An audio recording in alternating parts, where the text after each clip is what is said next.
When Bruce Lee died in 1973, he left behind an unquestioned legacy in his films.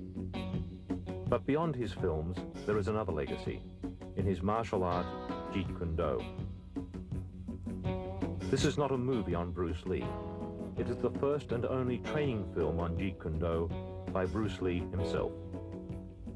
To compile this film, we have had the complete cooperation of the Bruce Lee estate, enabling us to draw, for the first time, from Bruce Lee's private training films and videos, as well as his audio records and his own training and research notes.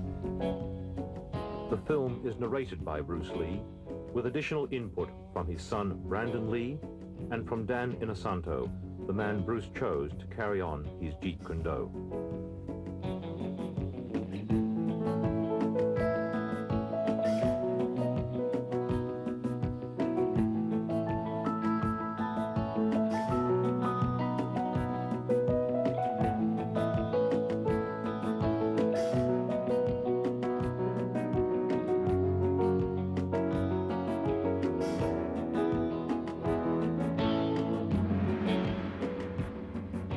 My last name is Lee, Bruce Lee. I was born in San Francisco in 1940. My martial art is in Cantonese Jeet Kune, the way of the intercepting fist.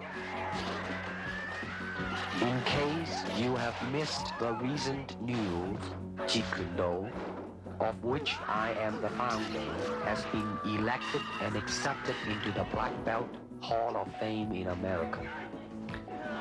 This marks the first time a recently developed form of martial art is nationally accepted. No, Jeet Kune is not thousands or even hundreds of years old. It started in around 1965 by a dedicated and intensified man called Bruce Lee. And my martial art is something that no serious martial artist can ignore. I met Bruce Lee in 1964 through Ed Parker, who was my Kempo karate instructor at that time. And it was the first year of the first international karate championships held in Long Beach. When Bruce arrived in the United States, he had the training in Wu-style Tai Chi, sometimes in Hong Kong they call it Unga. And he had the, of course, training in Western boxing. He had training in fencing from his brother. That's epee, that goes from toe to head. He had training, obviously, in Wing Chun. And the other area was the training he had received in, they call it Buk Pai, or it's Tam Toi. He knew 12 sets in Tam Toi. And then believe he traded with a Choi Lee Fat man. So those are the arts that Bruce brought into the United States. In the beginning, he used the Wing Chun as the base system, or the first system. But as time went on, he went away from that, started to extract different things from different systems and put it to his personal use. That's why we say absorb what is useful and reject what is useless for you. That's the concept. Okay? He says using no way as a way. In other words, it's not a Japanese way, it's not a Chinese way, it's not a Korean way, it's not an Okinawan way, it's not a Filipino way, it's not an Indonesian way.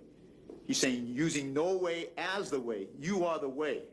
Okay? Then he's saying using no limitation as a limitation. That's the concept in Jeet Kune. That means I don't limit myself to a Filipino style or an Indonesian style or Malaysian style. I use what is useful for me, because at certain times a certain art may be useful under a certain environment. Kung Fu is originated in China. It is the ancestor of karate and jiu-jitsu. It's more of a complete system, and it's more fluid. Kung Fu can be practiced alone or with a partner. Practicing alone, they involve form. Some imitate a crane, a monkey, a praying mantis. Martial art include all the combative arts like karate or Judo. karate, judo, Chinese kung fu or Chinese boxing, whatever you call it. All those. You see, like Aikido, Korean, I can go on and on and on. But it's a combative form of fighting. I mean, it's not, some of them became sport, but some of them are still not. I mean, they use, for instance, kicking to the groin, jabbing fingers at the eyes, and things like that. He mixed his trapping into grappling. He had 32 different sequences, as you could see in The Game of Death and the Way of the Dragon, those two films. He was getting into grappling, the face locks, the head locks. Originally, Bruce taught us various different trapping methods. For instance, if the punch was to come and we were to trap it, we would come back here and we would lock up. This would be the lock-up positions that we would use. To me, okay, to me, ultimately, martial art means honestly expressing yourself. Now, it is very difficult to do. I mean, it is easy for me to put on a show and be cocky, and be flooded with a cocky feeling and then feel like pretty cool and all that. Or I can make all kinds of phony things, you see what I mean, blinded by it. Or I can show you some really fancy movement. But to express oneself honestly, not lying to oneself, and to express myself honestly, that, my friend, is very hard to do.